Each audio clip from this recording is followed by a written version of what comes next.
அடே சமத்துவ பொங்கல் விழால என்னடா ஆடலும் பாடலும் நிகழ்ச்சி நடத்திட்டு இருக்கீங்க? இது எந்த ஊர்ல எடுக்கப்பட்ட வீடியோன்னு தெரியல. ஆனா டிஎம்கே நடத்திய சமத்துவ பொங்கல் விழால இந்த மாதிரி ஒரு விஷயத்த பண்ணிருக்காங்க. இப்பெல்லாம் இந்த மாதிரி டிஎம்கே உடைய மீட்டிங்ல அடிக்கடி இது மாதிரி நடந்துட்டு இருக்கு. அதாவது தொண்டர்களை அடக்கதான் இந்த மாதிரி ஒரு விஷயத்தெல்லாம் பண்றாங்களா?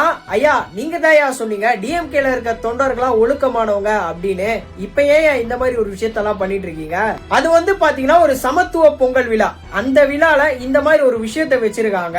இத ஃபேமிலியா, அதாவது அப்பா அம்மா குழந்தைகளோட உட்கார்ந்து அதை பார்க்க முடியுமா? அந்த விழால நம்ம தமிழர்களுடைய சிறப்பை பத்தி பேசியிருக்கலாம், இல்ல நம்மளுடைய பொங்கலுடைய சிறப்பை பத்தி பேசியிருக்கலாம், இல்ல நம்மளுடைய பாரம்பரிய கலை நிகழ்ச்சிகளை கூட பண்ணிருக்கலாம். ஆனா அதை எதுவுமே பண்ணாம இத பண்ணிருக்கீங்க. நம்ம எப்படிப்பட்ட ஆட்சியில வாழ்ந்துட்டு இருக்கோம் பாருங்க. நீங்க இத பத்தி என்ன நினைக்கிறீங்க அப்படின்னு சொல்லிட்டு உங்களுடைய கமெண்ட்ஸை கமெண்ட்ல சொல்லுங்க. இந்த வீடியோவை முடிஞ்ச அளவுக்கு நிறைய பேருக்கு ஷேர் பண்ணி விடுங்க. மறக்காம என்ன ஃபாலோ பண்ணி கொஞ்சம் சப்போர்ட் பண்ணுங்க.